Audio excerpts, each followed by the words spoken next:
Hello there, everyone, and welcome to GamePoints episode 281. Your weekly get together. We talk about recent gaming news. I'm, as always, your host, Stephen Brown. Join me today is I'm David. tonight, David. That Nintendo Direct rumor finally came true after months of everyone saying that this was going to Right? be the month. Crystal Dynamics has joined the initiative in a weird move, or maybe not weird, depending on who you talk to. We'll get into it. And Netflix is going to dip their toe into the gaming scene. Should we be worried, or should this just blow over like Stadia did? Who the hell knows? But first, before we get into any of that, I want everyone here to know that this is an audience interactive podcast. So if you're watching live here at Twitch TV /GamePoints or later over at YouTube.com /GamePoints PC, feel free to join in the conversation with any questions, comments, concerns, etc. you might have. Just try to keep the topics germane to the conversation on hand. I want to know what you all out there think. It does not serve anyone to be trapped inside an echo chamber where you only hear the same opinions repeated back to you ad nauseum. David, Yes. we're finally starting to get into a season where a whole bunch of stuff is coming out. I know I've been playing stuff. I'm sure you have as well. What have you been up to this weekend? Okay. I have to take a moment to briefly address the most important news I've heard all year. Okay. Skittles are bringing Lion back to the classic bag. Yes. Apple is an ass flavor. I think Yes. we've all agree on that. I don't know what Green the apple? fuck they were thinking. Green apple belongs in the orchard bag. Get it out of my regular Skittles. In the Skittles orchard have been bag ruined belongs for in the 8 garbage. years. I mean, yeah. Let's just be real here. Let's just cut out the middleman. Let's just say what we're all thinking here, all right? I've given up on Skittles, and now I finally have hope again. I'm very excited. Now, is lime your actual favorite Skittle? My favorite Skittle is when I reach into a bag or a bowl and I grab a handful and I throw them in my mouth and I That's get horrible. a fruity concoction and it's God, you're amazing. horrible. As opposed to current Skittles, where you do that and no matter what, it tastes like fucking apple. Yeah, it really is an overpowered thing. I think, depending on the day you catch me, I think the orange one is my favorite. Yeah, that's fair. But that changes. That does change. I just like citrus, so I like them all. Yeah, same It's here. great. But that is important news. That aside, however, that's not gaming news. I want to know what you have been playing over the weekend. It is important to establish this, though, because you are correct. Yeah, I guess some of the same. I hopped into Valheim for a little bit to check out some more of that new content. I am. Did you pop in a new world at all? I did look at that a little bit today. Any It's- any impressions on it? I'll wait for the servers to work before I really. That's have kind of the any same boat that I'm in as well. I'm sitting on a copy of it right now, and I pop into character creation, just kind of fiddle around with it. I didn't see anything really different from the open betas that they had earlier. And then I logged in, and it said I was like position 700 and something. And I immediately just turned it right I off and walked legitimately away. decided to. I declined joining a server that had people on it that I knew, and I literally joined one that had a low player count, just so I could get in and like fiddle around and go through the tutorial. Okay. Yeah, I didn't even get that far. We do have some news about how successful New World seems to be at this point later on in the show. David, with all these new games coming out, I've actually been playing two very old ones. I've been playing Perfect. Diablo 2 Remastered, and my God, does that actually... it's both good and bad. Because I suddenly realized just how many quality of life changes that have happened to be subtly over years of ARPGs that are sorely missing in Diablo 2. It doesn't even have a necromancer in it. Why the fuck would I play that game? Diablo 2 absolutely has a Necromancer in it. That's where the Necromancer class originated from. Okay, go ahead and load up Diablo 2 Remastered right now Okay. and make a necromancer. I have a Necromancer. I was playing with it yesterday. Do you? What the fuck? Yeah. I heard that you like couldn't make a necromancer when the game launched. No, you're insane. I'm like level 13 with him already. That's hilarious. All right. Full disclosure, I have not played that game. I've not purchased that game. I don't give two fucking shits about Diablo 2 I anymore. have no It's way- idea what you're talking about. Jesus But Christ. I had heard from someone that they were playing it and they like couldn't make a necromancer and they got mad at it. Okay. I know that there are issues with it. So I'm not saying that didn't happen, but I am saying the Necromancer exists as a class in that game. All right, cool. Uh, I still just whatever. Yeah, I mean, if you're not into it, you're not into it. It really does. It is. Don't expect any like new changes or anything to it. It has like a nice coat of paint on there, But it does that thing that you can do, like, remember when Master Chief Collection first came out, the Halo Anniversary Collection, rather, and you can, like, alternate between the nice, shiny visuals and the old Xbox original visuals? Yeah. You could do that in this, and to allow that, that means nothing else can really be changed in it. So it really just is a texture. I don't want to say it's only just a texture pack, but it's mostly just a texture pack. Yeah. It is still the same game with all the same datedness to it. Now, I'm enjoying it, but don't go into this expecting something brand new. I'm willing to bet that you could go back and play Diablo 2 and enjoy it just as much. Yes. Yes, absolutely. I've also been playing because... actually, question, because I was wondering this, and I don't have any way to check.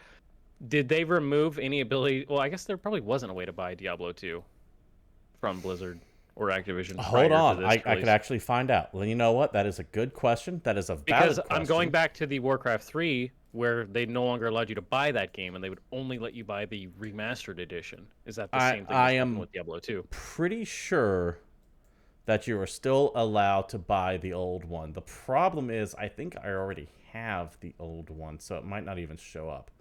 Let's see here. If I were to look at Diablo Deuce, that's Diablo Resurrected.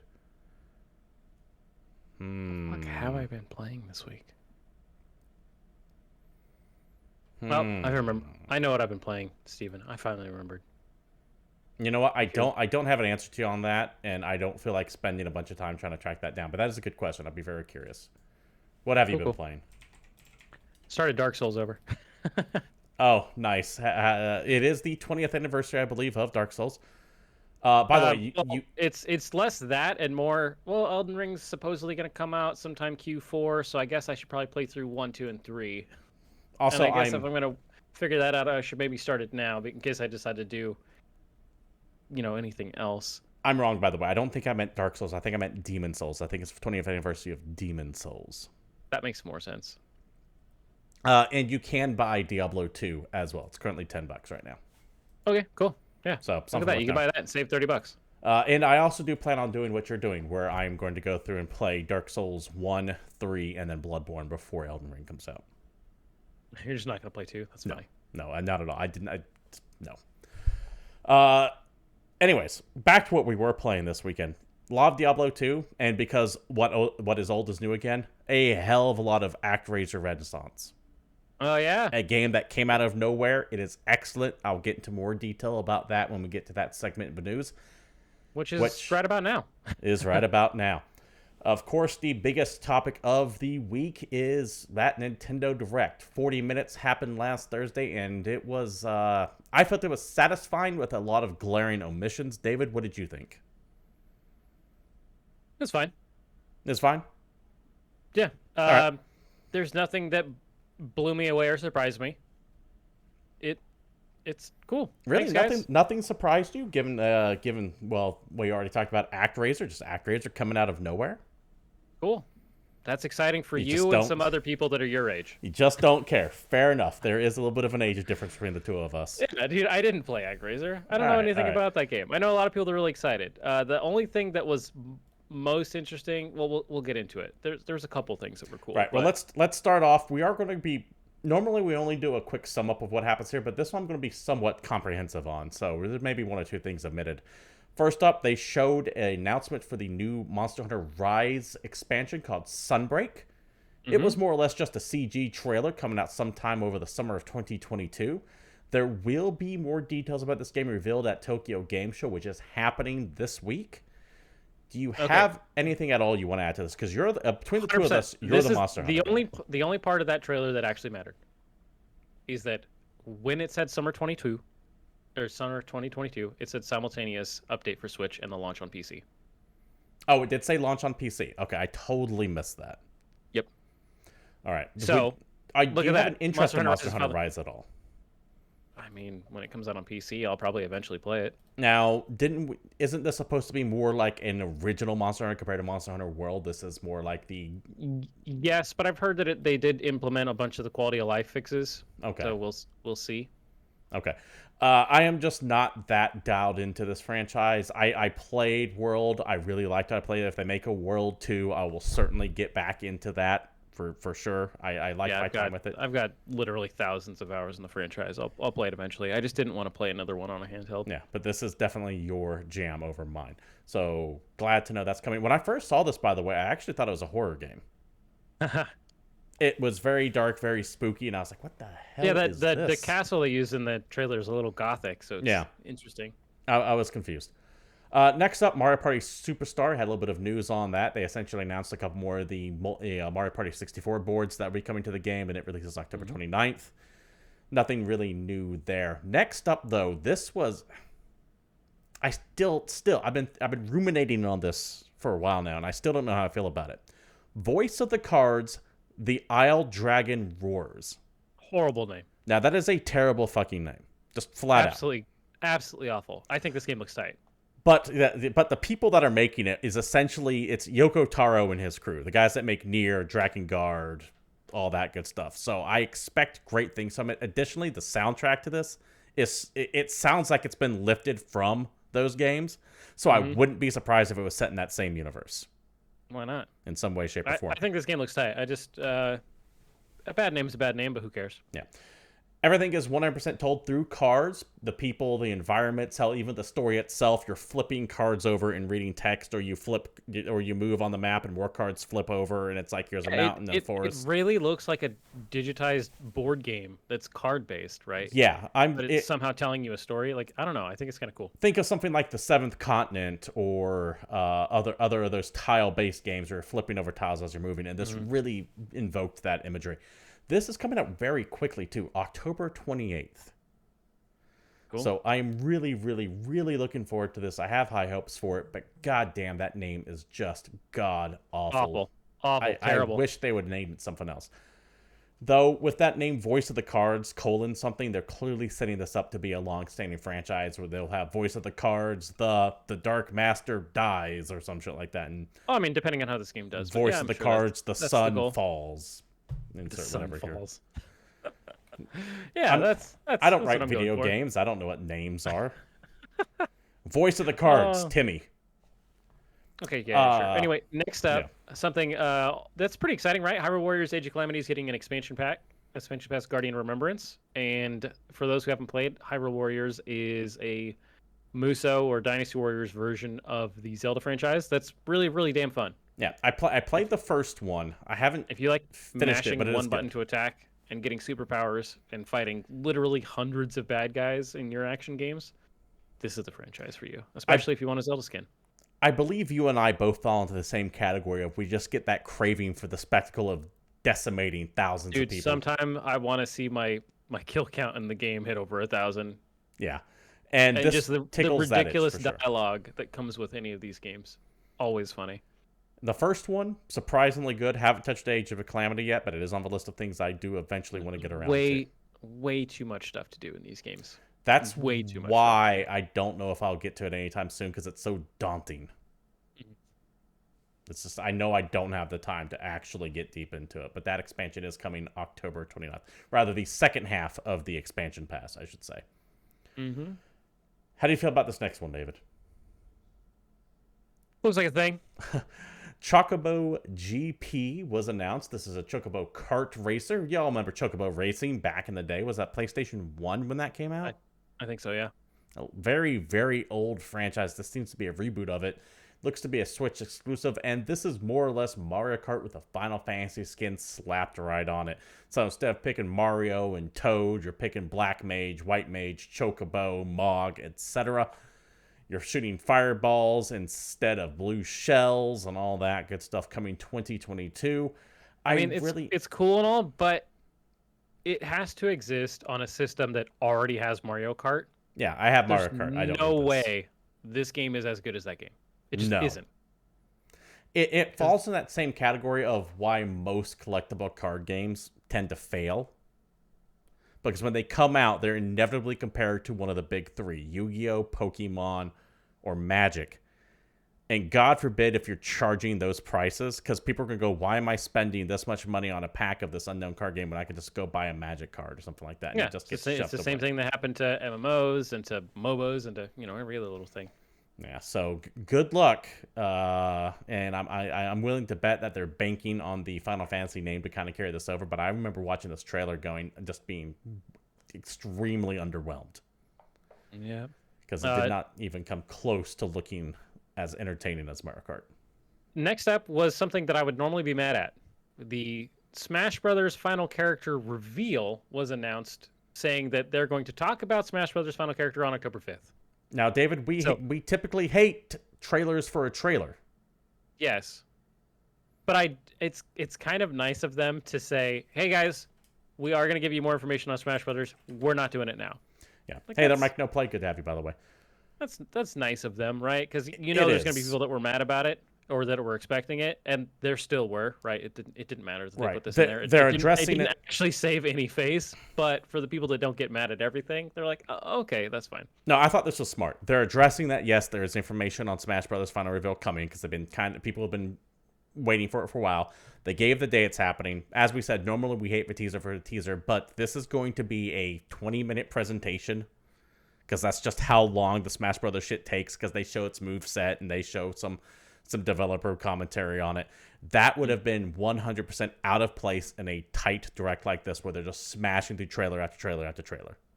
Yep. So it's smart of them to put this and Animal Crossing. Let's just go ahead and say that right now. Much like Super Smash Bros. Brawl, the Animal Crossing is going to have its own direct sometime in October talking about upcoming content for that game. Both of those you can easily make a 20 to 30 minute direct on itself, and they have no place going into a deep dive into something as rapid fire as this was. Yeah, which was already 40 minutes, which is a fairly meaty direct. They didn't have another hour to spend on those two video games. For sure. And it would have ruined the flow of it as well. Mm-hmm. Just would have. They talked about the new Kirby game called Kirby and the Forgotten Land a little bit. Now, This looks fucking awesome. I am not a Kirby guy. I've never been a Kirby person, but this is a new 3D open world platformer from first party Nintendo. I'm all in. That is strong Mario Odyssey vibes from it. I don't care if I'm playing a plumber or a little pink ball of fluff. I like Nintendo platformers. I am probably going to get this as well, just kind of sight unseen. Yeah, right. I don't need that much. Look, I think it looks good. I've never played a Kirby game in my life. Yeah, same here. Well, I take that back. I played the original Kirby on Nintendo way back when, but it didn't really resonate too well for me because I had Mario 3. Mm-hmm.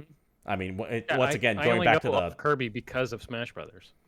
I'd be willing to bet most people only know Kirby because of Smash Brothers. I don't think Kirby's been in his own platformer since Super Nintendo, maybe. No. Kirby has a ton of video games, but the last one I think was on 3DS. Yeah, I was about to say handheld. He hasn't actually been on console in a while. Yeah, I do want to take a look at this. And I'm a sucker for post-apocalyptic settings. I really am. Especially when you take cute things that have no business being in one and throwing it in there. Because my brain always goes to even more twisted places than if it was just like a Fallout. There you go. Also on the list, something that was honestly pretty surprising to me, Knights of the Old Republic. Me, coming out on Switch. That looks basically just like Knights of the Old Republic. As far as I remember that game looking, I think it looked exactly like this.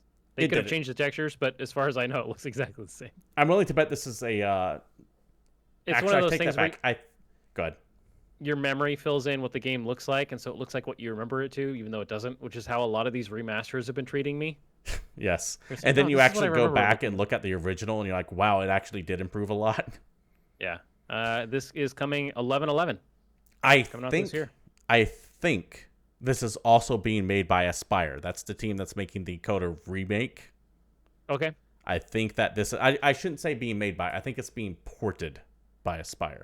Not 100% on that. That's the distinction, right? This isn't the full remake that we've been talking about. This is just Knights of the Old Republic 2002, I think. Retextured, remastered? I don't even know. 2002, 2003 Knights of the Republic. It's not getting any kind of love as far as I know for a next gen system. It's going to be, if you have it on PC already, I'm willing to bet that this is that port. This might even be a... I need to dig a little bit deeper into this because I think Aspyr's handling it, but I don't know how much they're changing on it if they in fact handle it to begin with. This could be like the mobile port that's being that like AI upscale pass-through thing. that companies have been doing. Yeah, they might be. Anyways, if you wanted yet another place to play Knights of the Old Republic, take a look at it. Did you ever play KOTOR when it first came out? Yeah, back in the day. Yeah, That's what I'm saying. This looks exactly as I remember it, which means that it looks better than it used to. I did try to go back and play through it again not all that long ago, and way longer than I remember it was, because I've sunk about 25 hours in that playthrough before I finally stopped, and I maybe did like 2 or 3 planets. I'm maybe 40% of the way through that game. That game is way, way, way, way longer than I remember it as. It also, I don't know if it holds up all that well. I don't know that it does. Like it's fine, but you can really, really see that it was all of the hampered systems by in being that on game. The Xbox. Yeah, all the systems in that game have been refined and reiterated and kind of perfected over the years. I'm not saying it's bad. Before anyone gets upset about that, but it's just it shows its age. Yeah, it definitely shows its age for sure. Like Diablo 2 probably does. Yeah, which is why I actually do like the remastered visually, but mechanically it is. I mean, to give you an idea of showing its age, Diablo 2 doesn't use the hotkeys 1 through 8 for your spells. It uses the function keys. Oh, damn. So, yeah, you brutal. can remap them, but that's still but the number keys are used for something else. So it defies modern gaming logic. That's really funny. We had a Dying Light 2 being announced for the Switch as well. This kind of came out of nowhere as well, I'd imagine, for most people. It seems like it's going to be the cloud version of it only. So you'll have to be hooked up to the internet. February 4th, 2022 for that. As well as Dying Light Platinum Edition. That will be coming on October 19th. Now, Which David, is not a cloud version. Correct. I am really looking forward to Dying Light 2. I am not playing this on the Switch. Hell no. That's not even close. That brings us to something I am really, really looking forward to. Dude, Triangle Strategy was shown off again. This is that, I don't know, Final Fantasy Tactics that's running in the Octopath engine, which means it's running in Unreal, and that's just a skin, and that always makes me laugh. But Triangle Strategy, they kept the damn name. Fucking knew it too, just like Octopath Traveler. We both called it, right? We talked about, they have to call this something else, right? They're not just gonna call it Triangle. Nope. They're just gonna call it this dumbass name. Square, I am begging you, please, for the love of God, name your shit things that make sense, please. I think at this point they can't. It's too late. They just have to commit to the ridiculousness. I am looking forward to this though, because like you said, there are strong Final Fantasy Tactics vibes, strong Ogre Battle vibes. I am all in on this game. So here's the thing. I am very, very excited for this game. I think it looks awesome. I really want to play it. However, 0% chance of buying this day one.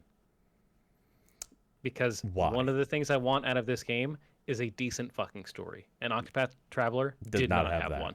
I agree. I absolutely agree. Don't get me wrong. I love Tactics games. I think this looks amazing.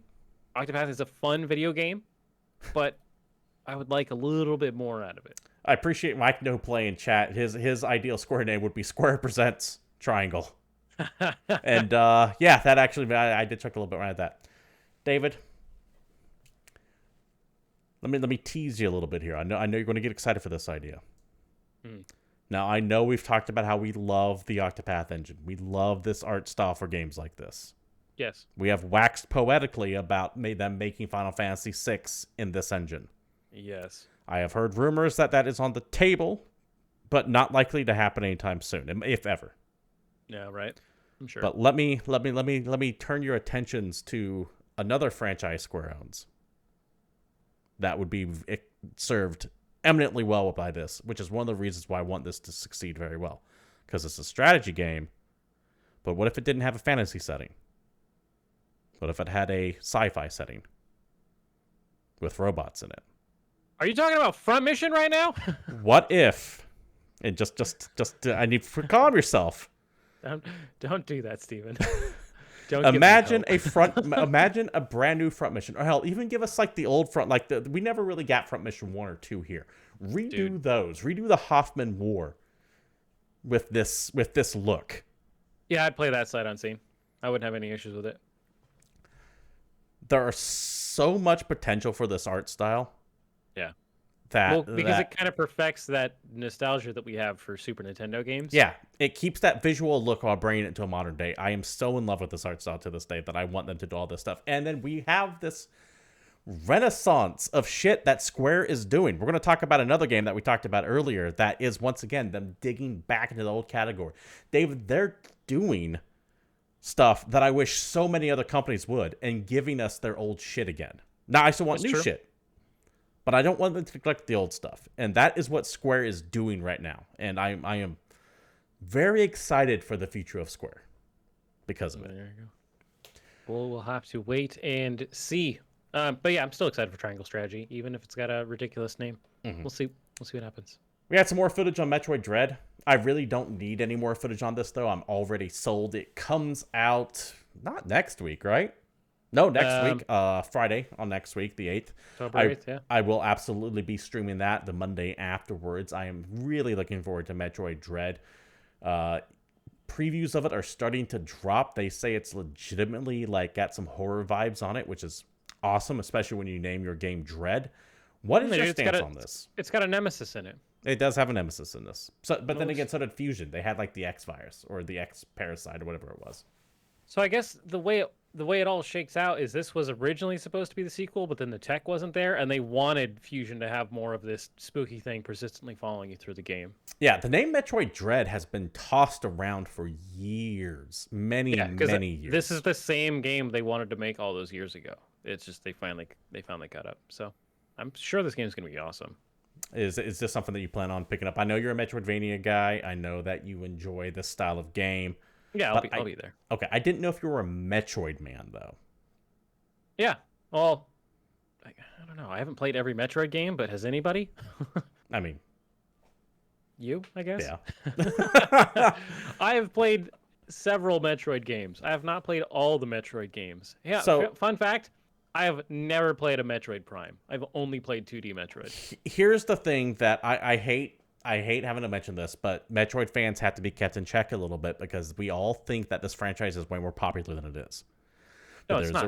Metroid hasn't had a game because they don't sell very well. No, they don't. They sell well, but they don't sell Nintendo well. Mm-hmm. So that is, if you're wondering why Metroid games aren't a dime a dozen, that's why. Yep. All right, David. Next up on the list, we had the whole reason that we had estimated that the Direct was going to happen on Thursday is because Friday, the FCC was going to unveil some schematics for something that they were working on that ended up being N64 and Sega Genesis controllers. And the reason they did that is because they're adding a Nintendo Switch Online expansion pack. So, releasing sometime in October, they're going to add a decent-ish size lineup of N64 and Sega Genesis games to the Nintendo Switch Online paid service program. That sounds like this is going to be an upgraded cost that we can get into in a little bit. But before we talk about that, I want to go through this list of games. Okay. N64 games coming up. We got Super Mario 64. Keep my rage in check. Yeah, I want to get through the games and then we'll talk about it. Because I think it's important that we discuss what you're getting. Okay. Super Mario 64, Legend of Zelda Ocarina of Time, Mario Kart 64, Star Fox 64, Sin and Punishment, Dr. Mario 64, Mario Tennis 64, Winback, Yoshi's Story. The launch lineup is what I'm talking about. I don't care about things that they have spec'd for down the line, except for one game. Fuck you, this doesn't count. F-Zero X. Fuck you, that does not count. That is an F-Zero game that was announced at a Nintendo Direct that is coming to the Switch. That does not count at all. You know it doesn't count. I knew you were going to pull some bullshit like that with me. No, we know it doesn't count because they're probably not even going to release it. It's probably not going to work because they fucking hate me. We're also going to get Genesis games, Sonic the Hedgehog 2. Where's one? Streets of Rage 2. Echo the Dolphin. Hell yeah. That game sucked. Echo the Dolphin is trash. It's just a cool thing to have on a system. Shut up. Castlevania Bloodlines, Contra Hardcore, Dr. Robotnik's Mean Bean Machine, Golden Axe, Gunstar Heroes, Musha, Final Fantasy or Phantasy Star 4, Rise Star, Shining Force, Shinobi 3, Return of the Ninja Master, and Strider are all being added to this system. So, that begs the question, how much are all of these very old video games worth to you? That is the question, because we don't know what this expansion pack is going to cost on top of the Nintendo Switch Online thing. And fucking leave it to Nintendo to find a way to add paid DLC on a service and people lap it up. If this is once again Nintendo getting a fucking free pass because they're called Nintendo. Because if any other company said, hey, we're adding shit or we're jacking up the cost of it, and they had the fucking gumption to call it an expansion pack, people would be taking out Rioting. pitchforks for them.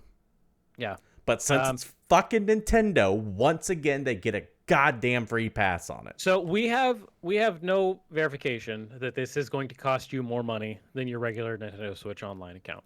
We don't. They have said, or at least they have alluded to, that there will be an upcharge. We have no to definitive proof that this is going to cost you more per month or per year for your Nintendo Switch Online in order to get access to these things.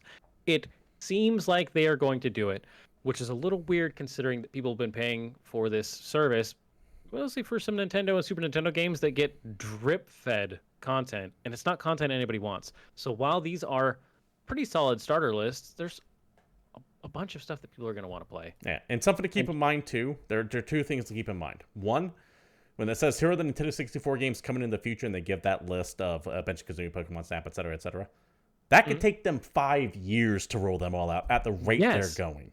Because the way we're currently getting the Switch Online games is like Super Nintendo and NES. It's 1 game, 2 games every, month? It's not, it's like 1 or 2 games every half a year. It's insane. It's atrocious how little the content there is on this fucking online pass thing. Now, all that being said, we have to address the fact this $20. And I don't mean a month. It is $20 a year. Nintendo Switch Online is $20 cheap. for an entire year, which breaks down to less than 50 cents a month. So even if they doubled the cost, it's still less than $1 a month. That being, I mean, if they double the cost, I don't think anyone's going to want it. For me, it is the principle of the idea that they're charging for this promise that is woefully underfilled. Well, my main issue with it, and we've discussed this a little bit, is that Nintendo erased, deleted, whatever the hell you want to call it, got rid of the Virtual Console, which gave me the ability to go and buy classic Nintendo games, which was awesome. And I had a library, and I could download them, and I could play them. And even then, the American Virtual Console sucked compared to the Japanese Virtual Console. That is definitely true, but they had video games that I could purchase and play. This is changed to a subscription model that has only the games they want to give you, with no guarantee that anything that you want to play will be added between now and forever because of how slowly these things get content updates. So it's kind of weird, and I'm still bummed that they managed to just do this like bait and switch thing where they gave everybody these options for games and then got rid of it, and now you have to pay a subscription that you can get access to some of those games. So I mean, there's the argument that it's cheap, but dude, technically I could fire up a Wii U and go play a bunch of these games. Chat's saying they haven't followed this thing. Like, is there a base Nintendo Online? Hold on. They're asking a question here for clarification. There's a base Nintendo Online now, and then there's a Pro, or is the price just going to rise because they would add more games? So the way I understand it there, Mike, is right now there is Nintendo Online. It's $20 a year. Or various different prices if you want it per monthly. The way I understand it is if you want access to the Nintendo 64 and Sega Genesis stuff, you have to buy another pass on top of this pass, the expansion pack pass, which could be $5 a year, $10 a year, who knows. Which brings me to my second point that I wanted to make earlier. Nintendo 64 has some classic shit. Ocarina of Time, Mario 64, and that's about it. Because the Nintendo 64 sucked. Okay, so here's the thing. N64 pushed a lot of games forward, gave a lot of people their first taste of 3D video games, but it is the single most difficult console to go back to and play. Absolutely. And I mean that in multitude ways. As far as hooking it up to a modern television, it's impossible. And there's no one that makes any kind of good HDMI adapters or anything because the hardware is so very limited in N64 that there's no good way to play any of those games now. Now, even if you could get them to work, they look a lot worse than you remember they do. And the controller's clunky, and it's a little weird. But I mean, there's Sega Genesis. Sega Genesis is cool. All that stuff looks like Super Nintendo. So games, let's go back to let's go back to Sega Genesis again. This collection here, if it sounds familiar, is because it is beat for beat almost what matches every single Sega Genesis collection that has been on sale on Steam for like $5 at one time or another, and you get to actually keep those games once you buy them. Yeah, you can also buy most of those games on the Switch already. Yeah, so that does nothing. The Nintendo 64 sucked beyond one or two great titles, and furthermore, of all of this list here, arguably, depending on who you talk to, the greatest 64, I don't necessarily fall into this category, but arguably, depending on who you talk to, the greatest 64 game of all time, definitely one of the most important games in video gaming history, is noticeably absent from this list. Quest 64, yeah, I got you. GoldenEye. How is GoldenEye not on this list? GoldenEye brought 4-player co-op shooting to home before Halo even was an idea. Mm-hmm. It was revered. People bought Nintendo 64s for GoldenEye only. Now, I would say Ocarina of Time is probably the best game on that system. But when it comes to like a historical video game standpoint, like things that changed the way people played, GoldenEye is by far the most important one. How is that not on this list? Actually, I know how it's not on this list. They didn't want to pay the rights for it because Nintendo didn't make GoldenEye. They don't own it. And Sega will sell anything, so that's why you got all those Sega games. It is ridiculous. Stuffy Twitchy, no, I don't think either one of us are going to get the OLED Switch. If one of us were to get it, I'd imagine it'd be David, but definitely not me. I have no reason to buy an OLED Switch. I play my Switch docked more than I play it handheld, and the OLED Switch won't do anything for that. It's not any better. Yeah, so. I didn't think it would. Also noticeable things missing from this list are other Nintendo games such as like Battle Tanks, Blast Corps. I mean, there's a bunch of stuff. First party games. It's one of those things where they'll maybe add it in the future. Who knows? They probably won't. If it's not on this list, it's probably never coming out. What you'll get is fucking Quest 64 is what you'll get. Hell yeah, and you'll have a good time with that. Incorrect. That's a classic video game right there. Everybody loves Quest 64. Fucking 10 out of hated 10. that game. But this is... Yes, it's cheap. I understand that it's cheap. But it is once again Nintendo just... they don't know how to handle their back catalog. I don't want to go into like another history rant here, but fuck, this shit's important. I guess I'm with chat in that if it's just an added cost, it's a little better than them raising the actual price of Nintendo Switch Online. Yeah, if I don't want it, I don't have to pay for it. But as it stands, I don't pay for Switch Online anyway because the main issue I have with Nintendo Switch Online isn't the free games. It's that their online service fucking sucks. Yeah. And guess fucking what, bucko? Your system doesn't even support voice chat. I have to have an app on my phone and an adapter for headphones. You just now accidentally added Bluetooth to the Switch with a firmware update that you could have done 2 years ago. It's bad. And listen up, by the way. If you think for 1 second they're also not going to charge more for when we know they're coming too. If you don't think they're not going to charge more for the Game Boy Color games, the Game Boy Advance games, and the GameCube games, you are sorely mistaken. By the time all this is said and done, you will be paying $100 per year like you do for PlayStation Plus and Xbox's services. Or $60 a year, whatever it is. All that being said, we talked about at the top of this, at some point eventually, those patents that they had. And so, yes, there are wireless N64 and Sega Genesis controllers that will be available to purchase for $49.99 each. And in the post to any Nintendo Switch Online members. Once again, gating hardware behind a paid wall. Yeah. Or you cannot buy the new N64 or Sega Genesis wireless controllers for your Switch unless you are a member paying yearly or monthly or however you're paying it of Nintendo Switch Online. So do we know this is how this works? Because when I read this as... This is exactly how they did it with the Super Nintendo and the NES controllers. That's why I wanted to double check. It's the exact same wording. it's the exact same announcement. I guarantee you have to be a paid member of their subscription service in order to buy these King Okay. controllers. I did not remember that they did that with those original controllers, because when I read this originally, my brain thought, are you getting a discount if you're a Nintendo Switch Online member? And Or you could normally just 50 or or you could 60 or just go to 70 bucks? 8BitDo and just buy Yeah, a exactly. universal I Sega Genesis I controller. don't remember them gating the Super Nintendo controller behind a fucking Nintendo Online thing. They 100% did. Okay, that's fucked up. I hate that shit. Mm-hmm. And Nintendo gets away with it. Once again, if this was Sony or Microsoft or EA or Activision or anyone else pulling this kind of shit, people would be rightfully calling them out for it. The only people that get mad are me and you. I hate this weird Teflon coating that Nintendo has when it comes to this shit. None of it sticks. And they know it. And that's what's infuriating. They're the Q-tips of the game industry. Let's move back onto some good news, though. We actually have a bunch of other stuff that this Direct had. This was by far the one negative thing, but everything else I thought was pretty positive. Coming back up with the Shadowrun trilogy, coming out sometime in 2022. This is highly, highly recommended. I love the Shadowrun trilogy. If you love the Shadowrun setting, if you love old school RPGs, I would recommend taking a look at this. Mm-hmm. The Castlevania Advance Collection, we did know this was coming through various leaks of trademarks and rating boards through Taiwan and all that good stuff, but still exciting. Came out that day. Yep, so it's been out for almost a week now.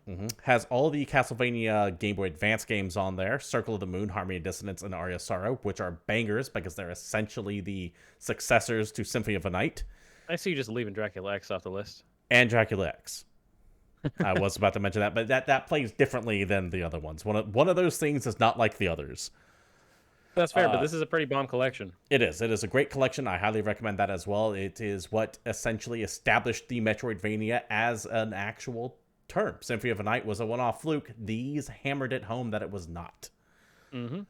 Comes with 4K support. You get the rewind function, all those great classic features you see in the classics games today. And you can also play the EU, US, or Japan versions of the games, which is pretty cool if you're into speed runs, because some people get very and that includes art and music and all kinds of cool stuff. We had the super surprise announcement that I don't think anyone saw coming. No, I didn't see this at all.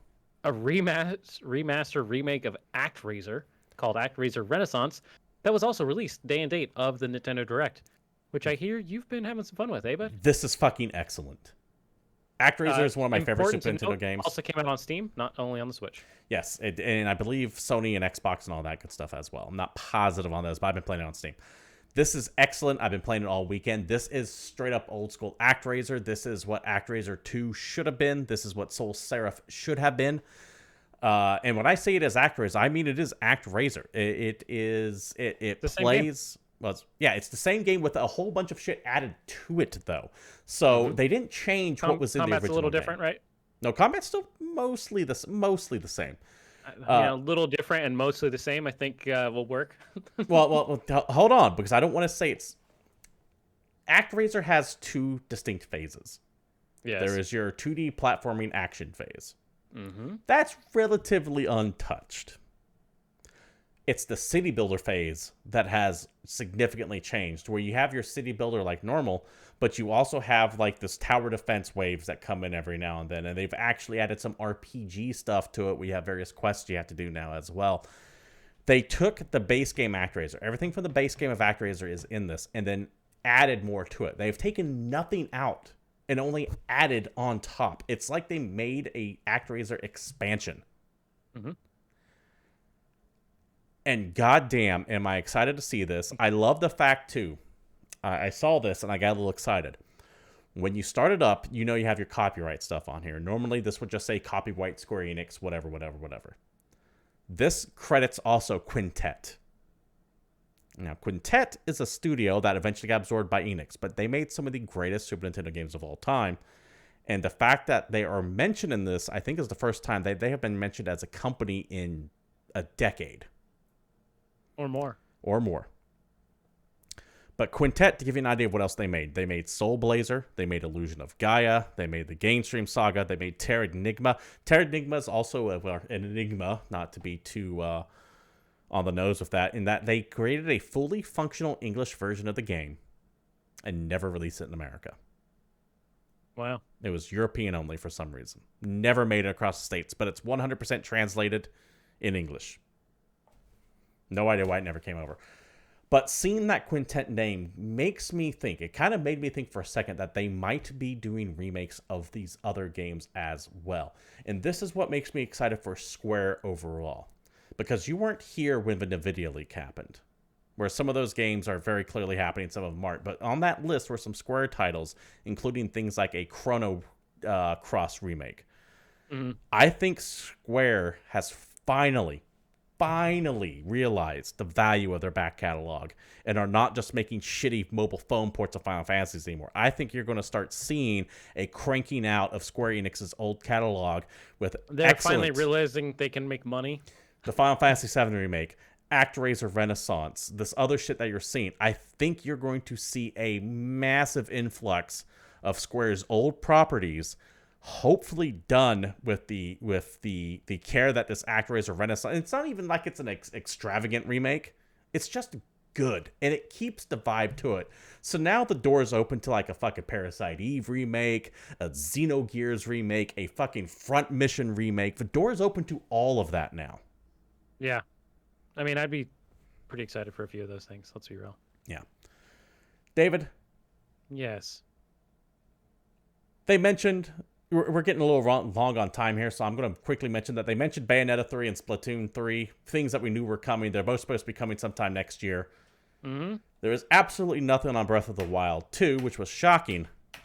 But by far, both simultaneously the goddamn dumbest and yet somehow the most entertaining announcement happened. Mario movie. And that's the casting for the Mario animated movie. Do you want to get into this at all? I'm going to run through it, and then I can say my piece. You can say your piece. How's that? Right. All right. So the Nintendo Illuminations Mario movie was announced, and they showed off the cast list, starting with everyone's favorite Mario voice actor, Charles Martinet, who's going to be in the film as additional voices, because Mario is going to be voiced by Chris Pratt. I remember watching this. Every time I think of Mario, I always think Chris Pratt. That's the perfect guy. You know, like when he says, "It's me, Mario." I remember watching this live, and I was streaming. I just started laughing when this happened, and it just started to get progressively dumber as this went on. That being said, Chris Pratt is Mario, Anna Taylor-Joy is Princess Peach, Charlie Day is Luigi. I'm really excited for that. Jack Black as Bowser. Somehow Seth that Rogen fits. As Donkey Kong. That makes me less excited for the movie. Keegan-Michael Key is Toad. The role he was born to play. Fred Armisen is Cranky Kong. Makes perfect sense. So the further that this went down the list, this is a comedy. Yeah. They cannot make it anything but a legitimate comedy. And if it's somehow weird, shoehorned, super kids movie and not funny at all, I'm going to be shocked. I'm just really upset they didn't bring back House of Buggin' for Luigi. They also cast 0 Italian actors for the 2 Italian plumbers, so what are you going to do? They did, however, cast Seth Rogen as Donkey Kong, so at least they're right on that. I mean, that's fair, but he strikes me as a giant monkey. I prefer the internet version, where they realize that there's some great Italian actors that would be playing this role, including Robert De Niro, Al Pacino. Yeah, I was about to say, I would love to see Joe Pesci as Mario. No, dude, Joe Pesci is Toad. What the hell are you talking about? Don't come at me with that nonsense. All right. No, fair enough. It's De Niro and Pacino as Mario and Luigi. Do you know? I need them. Who was the main guy from the Lego movie? Who voiced him? Was it Chris Pratt? Yeah, it's definitely Chris Pratt. That's why he was cast as Mario in this. Mm-hmm. Just 100%. Because they're like, Shout out to Chris Pratt, by the way. He now has 4 Lego minifigs. That's 2 more than I have. Whatever, dude. That's funny. You're funny. I don't know how I feel about this. I do like Illumination Studio. These are the guys that made Despicable Me, which I think is one of the greatest animated films of all time. I fucking love Despicable Me. It's one of the few films. It's gonna be a movie. I guarantee it. It is a movie. We know it's a movie. Mm-hmm. I'm saying that's all I'll assure you as far as quality. Oh, is that it'll be a movie, right? I am actually fun looking fact, though, forward to this. It's just the cast is ridiculous. the cast is strange, but as a brief aside, did you know that since this announcement, sales of the Super Mario Brothers movie, yes, the Bob Hoskins one, has shot up to the #1 selling movie on Amazon? That's amazing. More people need to be introduced to that. Yeah, it's ahead of all 3 versions of Fast 9, Arguably the better movie. which round out the top 8. All right, that wraps it up for the Nintendo talk. This ran way longer than I thought it was going to. We do have some real news stories in here I want to get into real quick. First up, this whole thing about the Initiative teaming up with Crystal Dynamics to help on Perfect Dark. This is an interesting story not because of the actual story itself, but because of the reaction to it. Now, the Initiative announced back in, I want to say 2018, that they were working on Perfect Dark, and we haven't heard shit from them since. Mm-hmm. And then they recently announced that, hey, they're going to help bring in Crystal Dynamics, which is most recently known for their work on the new reboot Tomb Raider series, to help on this. There are 2 factions that have developed from this, and I think this is more because people hate each other online than anything else, but I'll explain my reasoning in a second. You started to have some people talk about how it was really weird that this quadruple A, remember, that's how this was pitched as in the press releases, not triple A, quadruple A studio is bringing in outside help. This would be akin to Naughty Dog asking Capcom for support on one of their games. There's something weird here. You normally don't have these major AAA studios asking for help like this. Okay. Then you started having other people get very, very snarky at the people who originally applied that. And I think a lot of it isn't because of the information. I think a lot of it is this person said something and I'm against them, so what's opposite must naturally be true kind of bullshit. You know what I'm talking about? Mm-hmm. When I get to that stuff, how if someone says something, the person who hates that person just instantly takes the opposing side. And they're saying that the Initiative was originally designed to be a very small, lean team and was meant to reach out to other random studios for help like this, and that this is perfectly normal. I mean, as long as that game doesn't suck, who cares? That's kind of where I fall. It's literally, this is like, I know it's news, but it's not really. Come on. Like, that is where I fall. Just in, video game that's being worked on by company is getting assisted from other company. News at 11. The video game's still being worked on. I do lean more toward the first caveat on this, is that this is weird because this wasn't pitched at, the Initiative wasn't pitched as like a small studio. At least I don't remember reading anything on here. This was supposed to be a big quality studio that's producing those shit, and now they're reaching out to another studio. That said, they're reaching out Crystal Dynamics, and the reason why that's important is because I believe the man who runs the Initiative used to run Crystal Dynamics until they went to the Initiative. So he already has contacts there. I will say Microsoft, as having their own in-house studio, reaching out to a non-in-house studio to help with support on something, does not bode well for the development of Perfect Dark. That does not mean Perfect Dark will suck when it comes out. What it does mean is that they have very clearly run into a problem or a hiccup, and they're behind somewhere, and they need the extra talent to help fill it out. But this particular news story has kind of sparked a mini controversy, not because of the actual subject material itself, but because I think Person A said something, or Group A said something, and since Group B hates Group A, then whatever Group A said must be wrong. Not because of the story itself, but because they just don't like each other. I guess, sure. And I hate that shit. Ultimately, at the end, though, I don't fucking care. If the game's cool, who cares? But I will say it is weird, but it's such a tiny, tiny blip on the development of this game that no one's going to be talking about it for a while. Yep. Next up, we have a little bit of an expansion on the Netflix gaming thing, and that they just bought Night School Studios, which are the devs behind Oxenfree. Did you play Oxenfree? No, but I've heard of it, and I think I watched you play a little bit of it. I never played Oxenfree, so that had to have been someone else. All right, well, I watched somebody play some of it. This game was kind of an indie darling when it popped out for a little bit. It had a lot of buzz for a couple weeks. I looked at it and just kind of went, it bounced off me, but it apparently does have a following. What's more important here isn't that Netflix bought Night School Studio. is that this is Netflix's first overt move into gaming. Now, this is something that they've been hinting at a while, and this is the first developer that they have actually bought.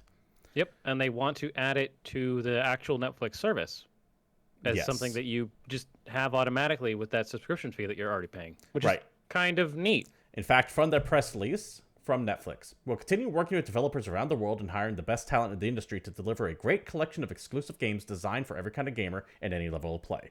Like our shows and films, these games will all be included as part of your Netflix membership with no ads and no in-app purchases. Stay tuned for more. Now, David. Yes. Netflix isn't one of the big high-tech studios that are getting into this. You also had Google try and get into Stadia.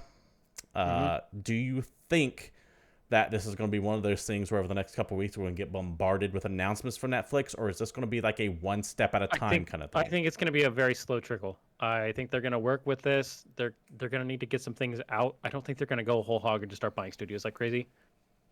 Oxenfree is a smaller team. So exactly. I would say that... I think they'll stick to kind of small things, like maybe they'll pick another couple of indies, right? And then they'll start working on projects and actually start having games on the service before they really start messing with trying to expand too much. What I expect from this is shit like Bandersnatch or Telltale games. Yeah. Because the infrastructure for them to actually put a AAA You're playing with a TV remote. Doesn't exist. It has to be stuff that you can play with a TV. Unless Netflix is going to send all their subscribers a video game controller. Yeah. That somehow works inherently with every single TV or Fire TV or Apple TV or whatever else. If it's something that you can play on your phone natively, because now we have cloud shit.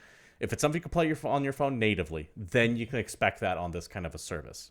As long as it's as simple as I have 2 buttons that I can push on a remote, expect that here. But for people who might be thinking, oh my God, that means we're going to get Far Cry 7 on Netflix. No, at least not yet. That is way down in the future. I don't think any of the big boys out there need to be afraid that Netflix is getting involved in this yet. But I think Microsoft is kind of leading the way on this. I think we are going to get to the point where it's like, here's your TV. It comes with a game control standard. I do think 10 years from now, the future is your TV just streams video games. Maybe. You don't need a PlayStation 6. You don't need Nintendo B, or whatever the hell they're fucking going to call it 10 years from now. I don't actually know if I agree with that, though. Because the reason why I don't think that will happen, why they won't put everything in a box, is they would lose profit. Why would they make it so your TV could do everything when they could sell you a separate box that does more things? Because that box costs a lot of money in research and development. That box has a high risk of not being a return, especially if it just turns out to get a notch to someone else. Whereas you could just simply go, give me $100 for streaming every year. It's a risk reward thing. There's significantly less. I understand risk. your argument, but the likelihood of like console failure is so fucking low. I'm not talking about console failure. I'm talking from the business side of things. I'm talking R&D to develop a new console, manufacturing costs to make a new console. It's not like they make much per console sale. They don't. They make some, but they don't make much on per console sale. Why not? Why would you take that risk with years of research tied up into it, when instead you can just finally go, here's this digital service that you download games into your TV. We have a controller that you can buy if you want something that more fits for us, and you just pay us $150 a year. I hear what you're saying. I don't think it's going to happen. I understand the logic where you're coming from. I don't think it's going to happen. All right. I don't know. I'm not saying for sure that is what's going to happen. I'm just saying I think that is where Netflix sees the future. And I sure as fuck think that's where Microsoft sees the future. Especially with their Game Pass stuff. Let's turn to chat real quick. Stuffy Twitch says, the box's investment to a platform, hardening the purchaser stick in extreme cases, ardently defend their investment. Yes, but we are getting closer and closer to a time where a game on one console is on every console, with rare exception these days. The idea of the console exclusive, while still prominent, Sony has its stable of console exclusives, and Microsoft, I mean, they did just buy Bethesda for a reason, and of course Nintendo. But more and more stuff is becoming ubiquitous across all devices, including even phones with streaming and cloud technology at this point. So I can see, I am not saying this is the future, but I can see a future 10 years from now where if you have a screen, you have access to every game out there if you're willing to pay the subscription fee. Be it on PlayStation, Microsoft, Nintendo. I see a future where these might one day go the route of like HBO Go or Hulu or Disney Plus. And I think Microsoft is really, really pushing to be the one that gets there. I think TV hardware and the components inside the TV are as cheap as humanly fucking possible, and that they just don't want to spend the like moving the development costs of the TV manufacturers. I don't feel like is the answer. Because I don't think they care enough. I don't think TCL is going to spend the time building a streaming game console inside their televisions. I don't think. I mean, you wouldn't have to. Maybe the big ones do it. You wouldn't have to with cloud tech. Well, dude, okay.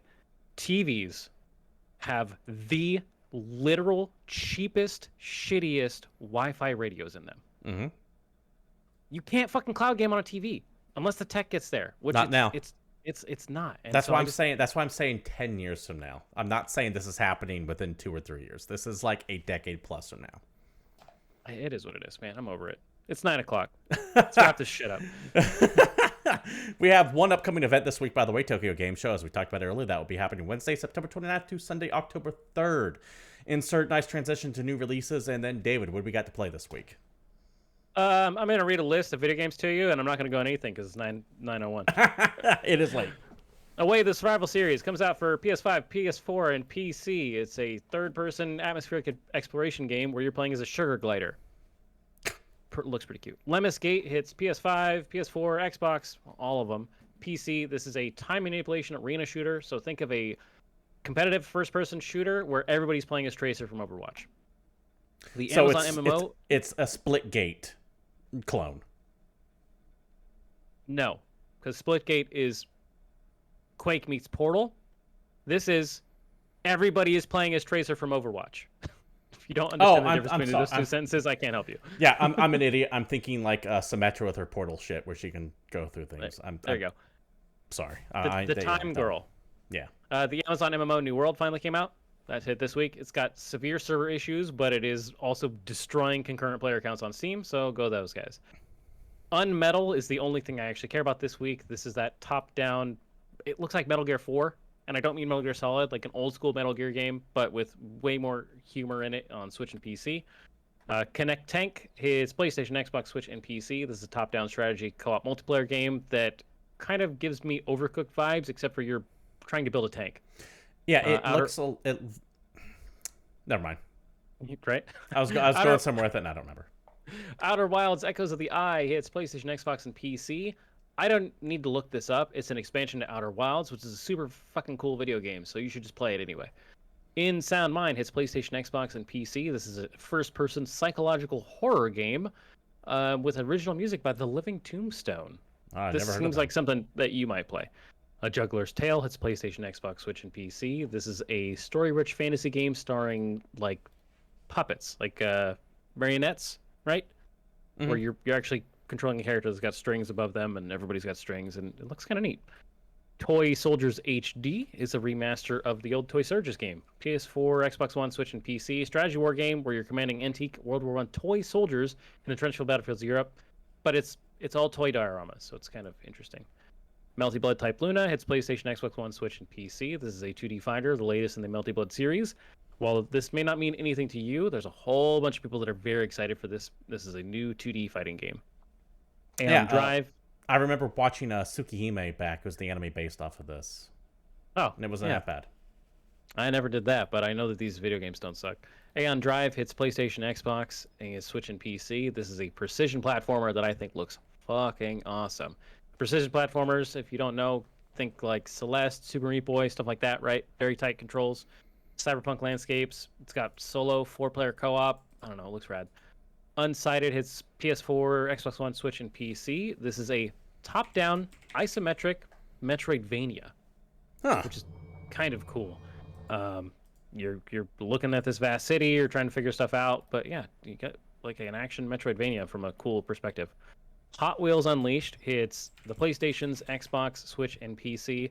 And the only thing I can tell you about this video game is that the trailer to Hot Wheels Unleashed uses Fuel by Metallica as its theme song. Oh, how much did they spend for that? Do you have an idea of how much that cost? That means anyone, if that song is anywhere in there, you're gonna have Lars Ulrich pounding on your door, giving you the whole Napster badge spiel. Dude, they spent a lot of money for a game that I don't know that people are excited about. I mean, it looks like it's a decent racing game. That's so funny to me. Getting reviewed decently well. I'm shocked. Yeah, I don't think it sucks. Rogue Lords, it's PlayStation, Xbox, Switch, and PC. This is a dark fantasy roguelike where you play as the devil, leading evil geniuses through events and turn-based fights to spread terror and corruption. Okay. Yeah. Eternal Cylinder hits PlayStation, Xbox, PC. Keep in mind this is an Epic exclusive. It is not on Steam. Survival open world adventure game that I think you've played a little bit of, where you're exploring a strange alien world filled with exotic life forms. It's a open world survival game. Those are all fun. I liked this. They gave me an early access code to it to stream it like a few months or so back for like an hour or so was what the demo went for. It's way more puzzly than you might think, and you're leading these little tiny critters, Pikmin style, not quite Pikmin style, but kind of Pikmin-ish. And you're leading them across these terrain to escape this giant flaming cylinder that's crushing everything in its way. Yep, and there's some weird imagery in it. We've got the continuation of a long-standing rivalry. Both of the football games are coming out. eFootball 2022, it's PlayStation, Xbox, PC, all those things. That is the Konami version of the, super well-selling football game. And the EA one, FIFA 22, is also coming out for all of those systems and Stadia. So whichever flavor you prefer, they're happening the same week, which I think is actually fairly rare. Normally they're a couple of weeks apart. This time they're legitimately throwing down, and I'm actually really interested to see how the sales for these two games go against each other. Yeah, eFootball, by the way, I think is what PES turned into. Correct. They did rebrand it, I think, in 2020. Yeah. I'm looking at for the 20 release. I am looking at this on Steam, and it said it's listed as free. So I don't know what's going on there. I will admit my ignorance on that franchise. I will say that... Well, keep in mind that there's issues with FIFA. Remember the player cards where people were legitimately paying employees of EA to come bring them those cards so they can get the characters they want or the players they wanted? I was about to say, I will say that I'm willing to bet that within 3 weeks we will be talking about some controversy about one of these two games. Yep, with severe pay-to-win, microtransactions, something. Microplay saying he thinks there's a free component in there, so I wouldn't be surprised if that's what Konami's going with. At my quick cursory glance on it, it did look like the game itself was free, with a very limited roster of players, and if you wanted specific football clubs, you would pay to get access to those. Fun. David, that does it for new releases, which means that's also doing it for the show as well. This has been a very late Game Points episode 281, and thank you all for showing up. We do stream live every Tuesday here at twitch.tv/GamePointsPC if you want to be part of the show with any questions, comments, concerns, etc. But if you can't be part of the show, you can watch old episodes over at youtube.com/GamePoints, or they are posted at the Discord server, link down below if you want to join that and be part of the greater Game Points community. If you like what you saw here, you know what streamers want. Follows, bits, likes, subscribes, notifications turned on, all that good stuff. You can follow the show at Twitter, at GamePointsPC, myself, Stephen Brown, at CapitalistPig21, and David there, at _Satori. Thank you for all showing up. This has been Game Points, and until next week, we're out of here.